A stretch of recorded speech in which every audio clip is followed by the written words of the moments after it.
Let's walk through why this gap on Roku is so great. Because I did not see this particular gap today, and that's, everything was gapping down, so you would have had to been able to see it.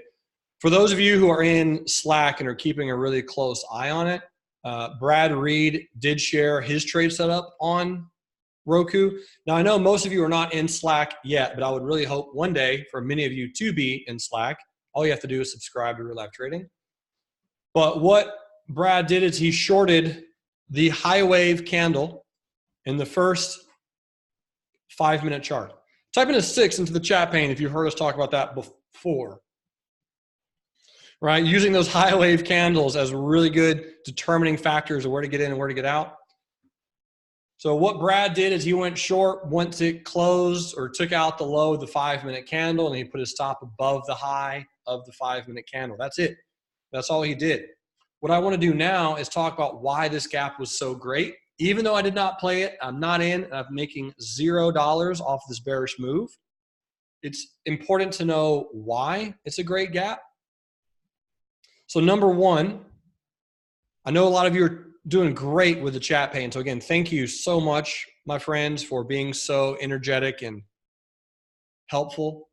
Type in a 9.6 into the chat pane if you can look at this chart and see all of the buying pressure at this level. And I'm going to point it out to you. All right, I'll point out to you, even if you're not typing in a 9.6, I'm going to show you all of the buying pressure that's occurring at this level. Number one, you have a gap back in November. Okay. Number two, you have a very, very nice hammer candle right here. Number three, you have a very nice bullish candle here. Number four, you have a very nice bullish candle here. Number five, you have some bullish candles, some lows right there where you had a bullish gap and go just last week on Tuesday. So at this particular price, you have what appears to be about 6 support prices that are trying their best to hold up Roku. And if you are really good at charting, you can also see kind of like this lower high coming in. Type in a 4 if you see that now that I've drawn it. So you have this pressure building. You have this sideways momentum that is building and building and building. And you have really cute lower shadows from yesterday being Friday, from this day, and from a few other days. And it was just a really nice gap down into support. Now, the other cool part about this gap, ladies and gentlemen, is notice that you're below all the moving averages on the daily chart. Okay, so you're below all the moving averages on the daily chart. And if I use the long-term moving averages, which is the 100 and the 200, you'll notice that we're in between them.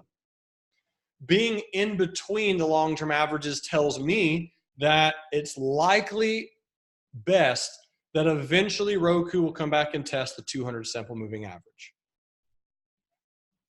So this is where I think Roku is going. Not today, but over the next few days and weeks. This is a really good gap, and I will go ahead and put into the chat pane. I'll give you a chart right now of what I think Roku is going to do. I think Roku is going to retest a little bit the next 2 or 3 days and then go lower. But what I'm going to go ahead and do right now, and this is super important to understand, folks, at this exact second in time, I'm going to go ahead and put Roku on my list for tomorrow. So this is how I do it. Very simple. Ready? I'm going to write it down old-fashioned, Tuesday morning, Roku. So tomorrow morning, when we're all in the trading room together again, I'm going to look at Roku for a potential continuation, but I'm also going to look at it for a retest as a day trade. I'm also going to look at it for maybe a swing trade. I'm going to have 2 or 3 things I'm going to be looking at on Roku.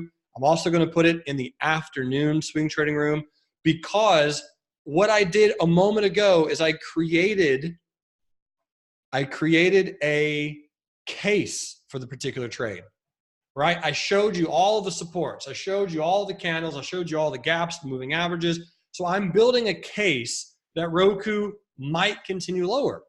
Therefore, when I find stocks that have really good cases against them, that have numerous reasons as to why it could continue lower or higher, then I will watch it many days into the future for both day trades and swing trades.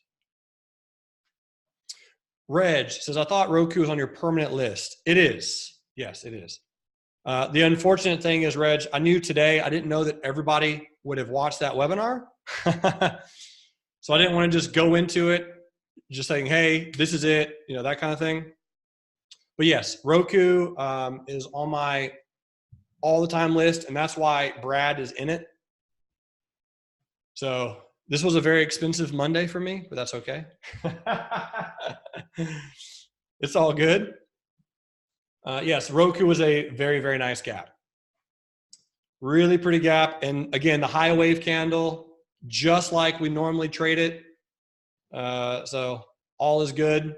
Very nice breakdown.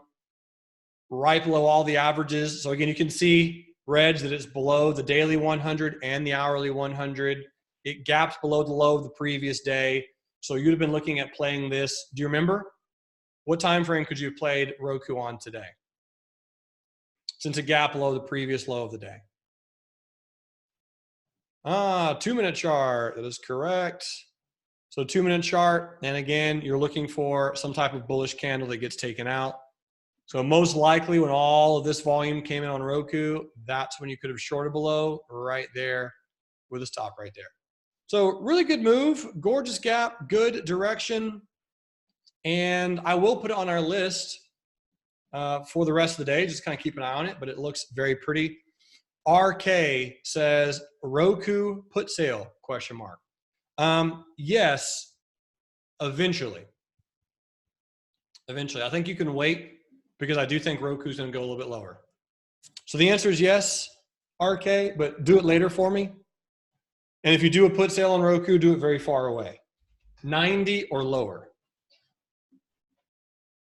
So a 90 March put sale has some really good premium, actually almost too good. So I'd probably go with like 75 for March. 75 put sale for March pays my 1% premium that I like to look for, which is about 75 cents. But I think that's going to be a really, really comfortable one. Otherwise, though, I think you could wait 2 or 3 more days and get more premium. Chief says, I have a 115 February put sale. My P&L is hurting, but I'm okay with it. That's because, Chief, you don't mind owning at 115, if I'm not mistaken. I do hope it bounces, but again, if you get put some shares at 115, I don't think you're going to cry about it. Matt DeLong says he has several Roku put sales. Right on, my friend. I personally presently have 0. I bought mine back, and I'm no longer in any right now. Nice discussion on Roku. Very fun. I love it. Beautiful stuff.